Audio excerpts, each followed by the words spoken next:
যে ফিলিস্তিনে কি অবস্থা চলতেছে আর আরব বিশ্বের সন্তানেরা কি করতেছে। ফিলিস্তিনের অবস্থা একদিকে, আবার দেখবেন আরব বিশ্বের সন্তানেরা দেখবেন ফুটবল নিয়ে ব্যস্ত।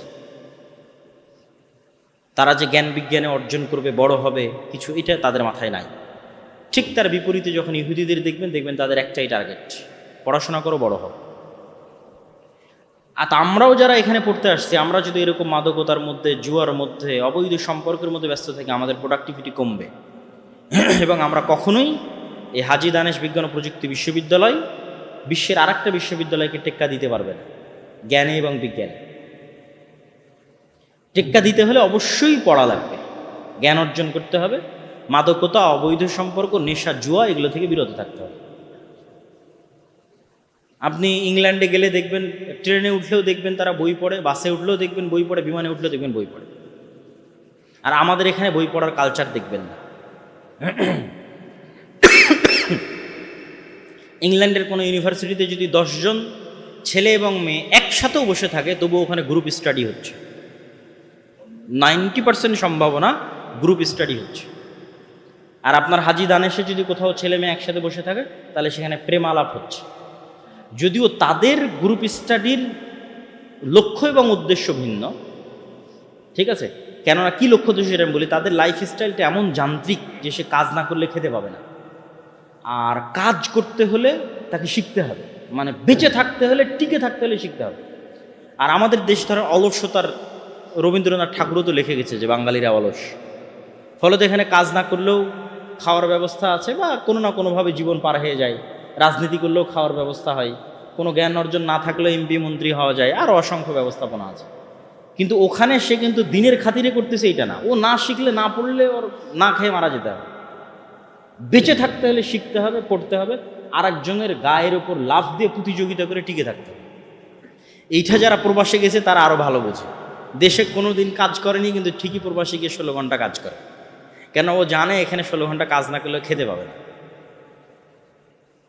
এটা হচ্ছে বাস্তবতা, নিষ্ঠুর বাস্তবতা। এই জন্য বাহিরের বিশ্ববিদ্যালয়গুলোতে যদি ছেলে মেয়ে একসাথে বসে আছে, তাহলে গ্রুপ স্টাডি করতেছে।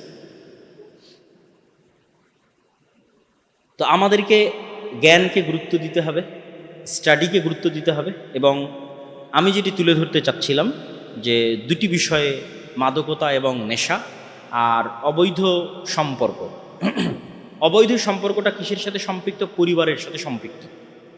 ইসলামের দুর্গ হচ্ছে পরিবার। পরিবার নাই, ইসলাম নাই, পৃথিবী নাই।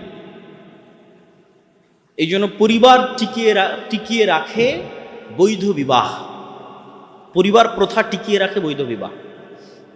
আর পৃথিবীতে সকল অশান্তি, মারামারি, রক্তপাতের মূল হচ্ছে অবৈধ সম্পর্ক। পৃথিবীর শুরুর রক্তপাত সংঘটিত হয়েছে অবৈধ সম্পর্ক দিয়ে। আজ পর্যন্ত পৃথিবীতে ইন্ডিভিজুয়ালি যত ফিতনা ফাসাদ আছে, যত হত্যা, আহত, নিহত, প্রত্যেকটার সাথে পরকীয়া আছে, অবৈধ সম্পর্ক আছে। এই জন্য আল্লাহ সুবহানাহু ওয়া তাআলা এটিকে স্টপ করে দিয়েছেন। কারণ আল্লাহ জানেন এই পথে যে একবার পা বাড়ায়, তার অন্তর অন্ধ হয়ে যায়, তার হিতাহিত জ্ঞান কাজ করে না, এবং সে মানসিকভাবে অসুস্থ থাকে। এমনকি ইবনুল কাইয়িম রাহিমাহুল্লাহ লিখেছেন তার বইয়ের মধ্যে,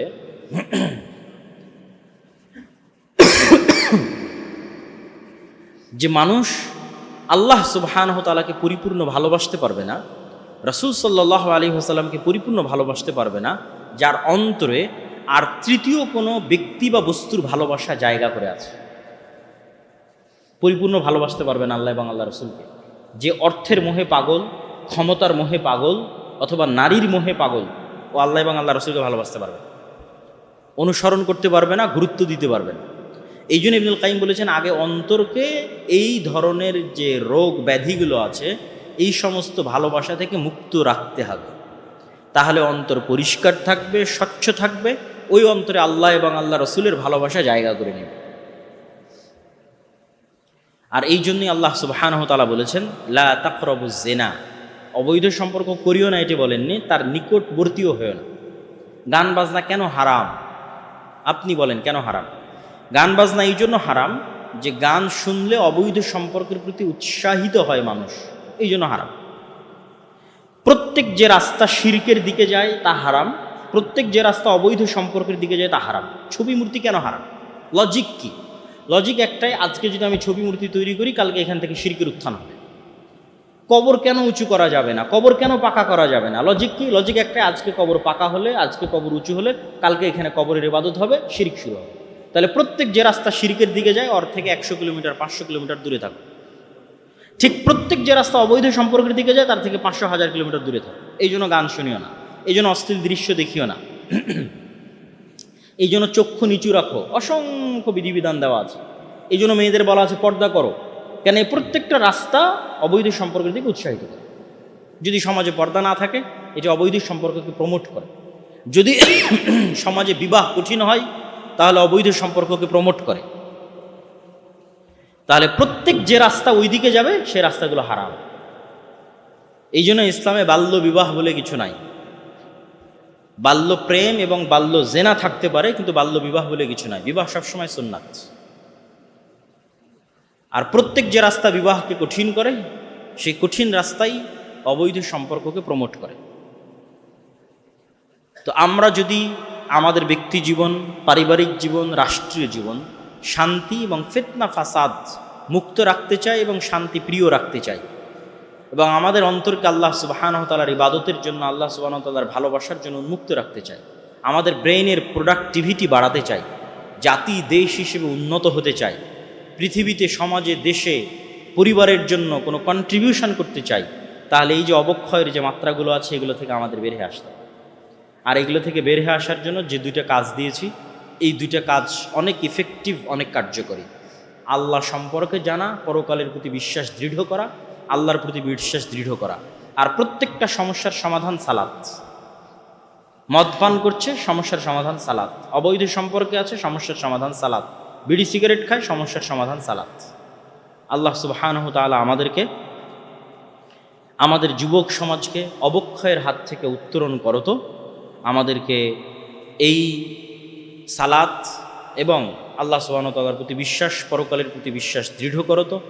জাতি হিসেবে আমাদেরকে উন্নত এবং প্রোডাক্টিভ হওয়ার তৌফিক দান করুক, আল্লাহুম্মা আমিন। অসংখ্য প্রশ্ন এসেছে, লিখিত প্রশ্নও নিব। এবং আচ্ছা, আগে মেয়েদের প্রশ্নগুলো এখানে সবার আগে এসেছে।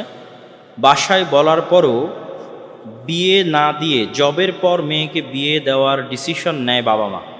এতে বাবা মা দায়িত্ব সঠিক সময় পালন না করে মেয়ের ক্ষতি করতেছে অজান্তে, যা বর্তমানে ট্রেন্ডিং। সুবহানাহু ওয়া তাআলা কোরআন মাজিদে বলেন, ফাইদা কুদিয়াতিস সালাত ফান্তাশিরু ফিল আরদ ওয়াবতাগু মিন ফাদলিল্লাহ। যখন তোমাদের সালাত আদায় করা শেষ হয়ে যায়, তখন তোমরা অলস বসে সময় কাটিও না, আল্লাহর পৃথিবীতে ছড়িয়ে পড়ো। আর আল্লাহর পৃথিবীতে আল্লাহ অসংখ্য দয়া এবং অনুগ্রহ রেখেছে, সেই দয়া এবং অনুগ্রহগুলো অনুসন্ধান করো। এই বাক্যটা এত ব্যাপক যে আল্লাহর দয়া এবং অনুগ্রহ অনুসন্ধান করো। যে এই মাইক আবিষ্কার করেছে সে আল্লাহর একটা দয়া এবং অনুগ্রহ অনুসন্ধান করেছে। যে কম্পিউটার আবিষ্কার করেছে সে আল্লাহর একটা দয়া এবং অনুগ্রহ অনুসন্ধান করেছে। যে মোবাইল আবিষ্কার করেছে সে আল্লাহর একটা দয়া এবং অনুগ্রহ অনুসন্ধান করেছে। এরকম আমরা যত আধুনিক সুযোগ সুবিধা ভোগ করছি, প্রত্যেকটাই পূর্ব থেকেই পৃথিবীতে ছিল। এই পৃথিবীতে পূর্ব থেকেই আল্লাহ রেখেছিলেন, মানুষ খুঁজে খুঁজে বের করে নিয়ে এসেছে। এটাই ওই আয়াতে বলা আছে, ওয়াবতাগু মিন ফাজলিল্লাহ। সালাত শেষ হয়ে গেলে অলস বসে সময় কাটিও না, পৃথিবী আল্লাহর দয়া রহমতে পরিপূর্ণ। আল্লাহর দয়া রহমতগুলো অনুসন্ধান করো, খুঁজো আর বের করে নিয়ে আসো। তো যে ব্যক্তি বাড়ি থেকে রিক্সা নিয়ে বের হয়েছে, ও আল্লাহর দয়া অনুগ্রহের অনুসন্ধানে বের হয়েছে। যে হাজী দানেশ বিজ্ঞান ও প্রযুক্তি বিশ্ববিদ্যালয়ে পড়ছে, ও আল্লাহর দয়া এবং অনুগ্রহের অনুসন্ধানে বের হয়েছে। যে যতটুকু সায়েন্স শিখছে ও অতটুকু আল্লাহর দয়া এবং অনুগ্রহ অর্জন করতেছে, মানে জানতেছে, অনুসন্ধান করতেছে। যে যতটুকু টেকনোলজি শিখতেছে ও অতটুকু আল্লাহর দেওয়া দয়া এবং অনুগ্রহ জানতেছে, অনুসন্ধান করতেছে। পৃথিবীর কোথাও 1 টাকাও যদি হালাল উপায়ে ইনকাম করা যায়, তাহলে ওই 1 টাকা আল্লাহর দয়া। পৃথিবীর কোথাও ন্যূনতম যদি জ্ঞান পাওয়া যায়, তাহলে ওই জ্ঞান আল্লাহর দয়া। আর সেটি অনুসন্ধানের আদেশ আল্লাহ সুবহানাহু ওয়া তাআলা নিজে দিয়েছেন। আর ওটি অনুসন্ধান না করা কি? ওটি অনুসন্ধান না করা হচ্ছে অহংকার। অনুসন্ধান না করা কি? অহংকার। আপনি জানছেন এখানে একটা টাকা হালাল উপায়ে ইনকাম করা যাবে, তারপরও আপনি করছেন না, মানে আপনি হচ্ছেন অহংকারী। আপনি জানছেন এখানে গেলে একটু জ্ঞান অর্জন করা যাবে, সায়েন্স শেখা যাবে, টেকনোলজি শেখা যাবে, করছেন না, আপনি অহংকারী, মানে আল্লাহর দয়া এবং রহমতকে উপেক্ষা করছেন। আইয়ুব আলাইহিস সালাতু ওয়াস সালাম একবার গোসল করছিলেন, তখন আসমান থেকে স্বর্ণের বৃষ্টি হচ্ছিল। তো তিনি গোসল বাদ দিয়ে স্বর্ণের বৃষ্টি স্বর্ণ কুড়াতে গেছেন। আল্লাহ জিজ্ঞেস করছে, তোমাকে কি ধন সম্পদ কম দিয়েছি? তিনি উত্তরে বলছেন, সারমর্ম যদি বলি আর কি, সরাসরি অনুবাদ না, সারমর্ম, যে আমি কোটি টাকার মালিক হলেও, হাজার হাজার কোটি টাকার মালিক হলেও আমি আল্লাহর দয়া থেকে মুখাপেক্ষীহীন নই।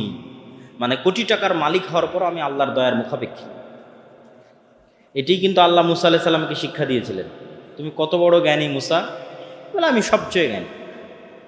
তো তুমি যদি সবচেয়ে জ্ঞানী হও, তবুও পৃথিবীতে এমন অসংখ্য জ্ঞান আছে যে আল্লাহর দয়া তার সামনে সারেন্ডার করতে হবে, যে আমি কিছু জানি না, ওইটা শিখার জন্য যেতে হবে। তো তুমি যাও খিজির আলাইহিস সালাতু ওয়াস সালামের নিকটে শিখো, দেখো পৃথিবীতে তোমার চেয়ে জ্ঞানী মানুষ আছে।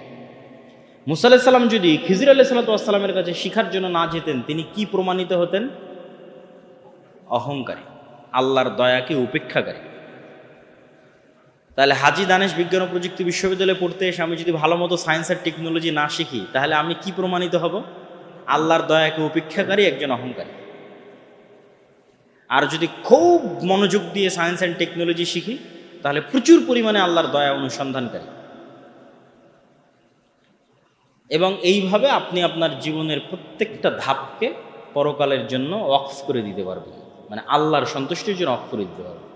রাসূলুল্লাহ সাল্লাল্লাহু আলাইহি ওয়াসাল্লাম বলেন, আদ-দুনিয়া কুল্লুহা মালউনা, আসমান জমিন এবং তার মধ্যে যা কিছু আছে সবই অভিশাপ, অভিশপ্ত।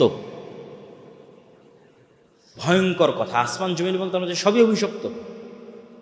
তবে জ্ঞান অর্জন করে যারা, জ্ঞান বিতরণ করে যারা, আল্লাহর জন্য কাজ করে যারা, মা কানা লিল্লাহ, যে কাজ আল্লাহর জন্য করা হয়। তো শুধু আমি আজকে দাওয়াত দিতে এসেছি, এই কাজটা আল্লাহর জন্য করা সম্ভব। আর আপনারা ল্যাবরেটরিতে গিয়ে ল্যাব টেস্টে কিছু শিখবেন সায়েন্সের, সেটি আল্লাহর জন্য করা সম্ভব নয়। দিন ইসলাম এতটা সংকীর্ণ নয়। ইন্নামাল আমালু বিন্নিয়াত, মানুষের কাজের নেকি নির্ভর করবে তার নিয়াতের উপরে। ওই ছেলেটা যে ল্যাবে গেছে, সে আমার চেয়ে বেশি নেকি অর্জন করে ফেলতে পারে তার নিয়াত দিয়ে। এবং এটা আমি বলতেছি না, সালাফে সালেহিনদের মধ্যে অনেক সালাফে সালেহিন লিখে গেছে, একজন মানুষ যে উভয় পক্ষের মধ্যে মীমাংসা করে দিল, ওর নেকি কত বেশি। একজন আলেম যে ঘরের কোণে বসে পড়ছে, লিখছে, অথবা দাওয়াত দিচ্ছে, অথবা অনেক সারা রাত একজন ইবাদত করছে, তার চেয়ে ওই একজন মানুষের নেকি বেশি হয়ে যেতে পারে যে আল্লাহর সন্তুষ্টির জন্য দুইজনের মধ্যে মীমাংসা করে দেবে। কেন? সে মানুষকে উপকার পৌঁছাচ্ছে, দুনিয়ার মানুষকে সে কি করছে? উপকার পৌঁছাচ্ছে। তো আর দিন তো দুনিয়ার মানুষকে নিয়েই, আল্লাহর বিধান তো দুনিয়ার মানুষকে নিয়েই। তাহলে আপনি ইঞ্জিনিয়ারিং শিখে দুনিয়ার মানুষের উপকার করছে, সায়েন্স শিখে দুনিয়ার মানুষের উপকার করছে, আপনার জ্ঞান পৃথিবীর মানুষকে কতটা উপকার দিচ্ছে, আপনার নিয়তের উপর আপনি আমার চেয়ে বেশি নেকি পেয়ে যাবেন। শুধু আপনার নিয়তের উপর, যে আপনি আল্লাহর সন্তুষ্টির জন্য, দুনিয়ার মানুষের উপকারের জন্য এটি করছে, মুসলিম উম্মার উপকারের জন্য এটি করছে। এই জন্য প্রত্যেকটা কাজকে আপনি নিয়ত দিয়ে নেকিতে পরিণত করতে পারবেন। তো এই পয়েন্টটা আমাদের এসেছিল, আমরা বলতেছিলাম যে যুব সমাজের অবক্ষয়ের একটা কারণ হচ্ছে পরিপূর্ণ বস্তুবাদী হয়ে যাওয়া এবং পরকালকে পরিপূর্ণ ভুলে যাওয়া। তাহলে যখনই পরকালকে স্মরণ করানোর কথা আসে, তখন বিষয়টা এটা আসে, পরকাল স্মরণ করা মানে কি আমি তাহলে পড়াশোনা ছেড়ে দিব? তো দুনিয়া এবং পরকালের মধ্যে ব্যালেন্সটা করবেন কিভাবে, সেটি আমি বোঝানোর জন্য এতক্ষণে আলোচনা করলাম যে দুনিয়ার সব কিছু পরকালের জন্য আরও বেশি করা উচিত। রাজেহি ব্যাংকের মালিক, সৌদি আরবের একজন বড় ধনী ব্যক্তি, সুলাইমান আর রাজেহি, উনি একটাই ওনার স্বপ্ন ছিল, আমি আরও বেশি টাকা ইনকাম করব, যেন আরও বেশি আল্লাহ রাস্তায় দান করতে পারি। তাহলে এরকম অসংখ্য ব্যবসায়ী আছে যে আরও বেশি টাকা ইনকাম করতে চায় যেন আরও বেশি দুবাই সিঙ্গাপুর ঘুরতে পারে, আরও বেশি টাকা ইনকাম করতে চায় যেন আরও অসংখ্য মেয়ের সাথে অবৈধ সম্পর্কে লিপ্ত হতে পারে, দুবাই কানাডাতে বাড়ি কিনতে পারে। আর আরেকজন আরও বেশি টাকা ইনকাম করতে চায় যেন আরও বেশি কি করতে পারে, আল্লাহ রাস্তায় দান করতে পারে। আপনি আরও বেশি জ্ঞান অর্জন করেন, আরও বেশি সায়েন্স শিখেন, আরও বেশি টেকনোলজি শিখেন, যেন আপনি আপনার জ্ঞানকে দুনিয়ার মানুষের জন্য, মুসলিম উম্মার কল্যাণের জন্য কাজে লাগাতে পারেন। আপনার প্রত্যেকটা সেকেন্ড ইবাদত হিসেবে গণ্য হবে, প্রত্যেকটা সেকেন্ডের বিনিময়ে আপনি নেকি পাবেন। কিন্তু যখন আপনি সব কিছু পরকালের জন্য করবেন, তখন আপনার অন্তর থাকবে কলুষতা মুক্ত, ব্যর্থ হলেও হতাশা কাজ করবে না। আপনার কাজে ইন্সপিরেশন নেওয়ার জন্য সিগারেট, মদ এগুলোর দরকার হবে না, কাজে উৎসাহ তৈরি করার জন্য এগুলোর প্রয়োজন হবে না।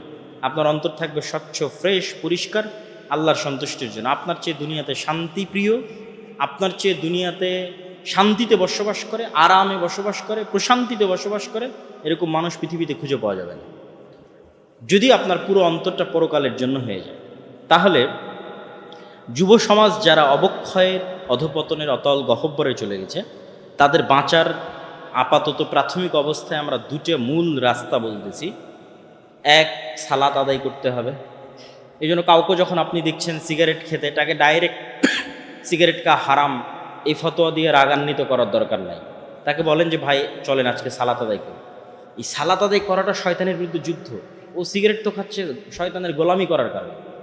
তো ও যে ওখান থেকে উঠে উজু করে মসজিদ পর্যন্ত যাবে, প্রত্যেকটা ধাপ তো শয়তানের বিরুদ্ধে যুদ্ধ। শয়তান তো হতাশ হয়ে যাবে, ক্লান্ত হয়ে যাবে তাকে সালাত থেকে আটকানোর জন্য। সুতরাং আপনাকে শয়তানের বিরুদ্ধে সাইকোলজিক্যালি আঘাত করতে হবে। যে অবৈধ সম্পর্কে লিপ্ত আছে, আপনি তাকে আল্লাহর পরিচয় সম্পর্কে জ্ঞান দেন, আল্লাহ সুবহানাহু ওয়া তাআলার অস্তিত্ব সম্পর্কে জ্ঞান দেন, পরকালের ভয়াবহতা সম্পর্কে জ্ঞান দেন। আর স্পেসিফিক্যালি মানে একদম নির্দিষ্ট করে যদি আমরা দুটো পয়েন্টের উপর আলোচনা করি, মাদকতা এবং অবৈধ সম্পর্ক, তাহলে সেক্ষেত্রে রাসূল সাল্লাল্লাহু আলাইহি ওয়াসাল্লামের কিছু হাদিস এবং কিছু আয়াত আমরা তুলে ধরতে পারি। মাদকতাকে রাসূল সাল্লাল্লাহু আলাইহি ওয়াসাল্লাম বলেছেন উম্মুল খাবায়েস, পৃথিবীর সকল পাপের মা।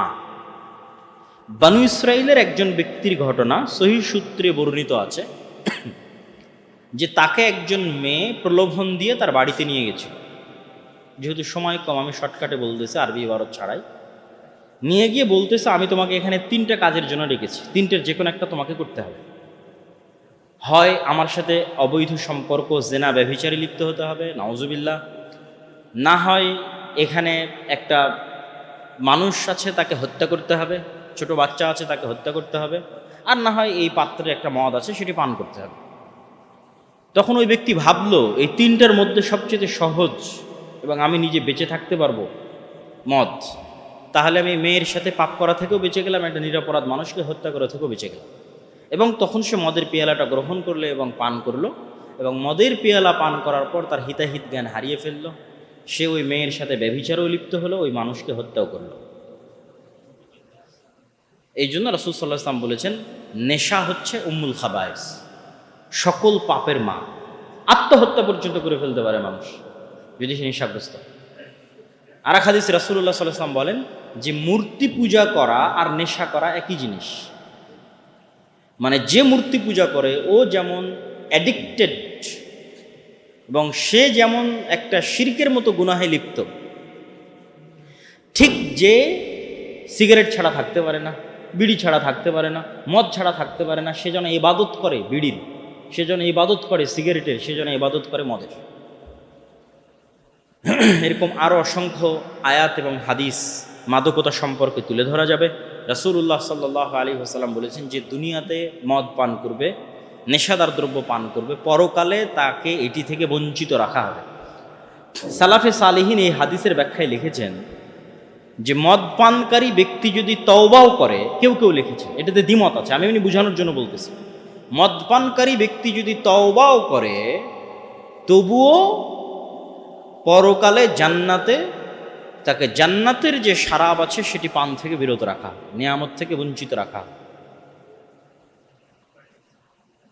আর যদি তওবা না করে তাহলে তার জায়গা তো জাহান্নাম। রাসূলুল্লাহ সাল্লাল্লাহু আলাইহি ওয়াসাল্লাম আর এক হাদিসে বলেন, যে ব্যক্তি মদ পান করলো, মাদক দ্রব্য ক্রয় করলো, বিক্রি করলো এবং আরেকজনকে পান করতে উৎসাহিত করলো অথবা প্রদান করলো, তাদের সকলের প্রতি আল্লাহ এবং আল্লাহ রাসূলের অভিশাপ।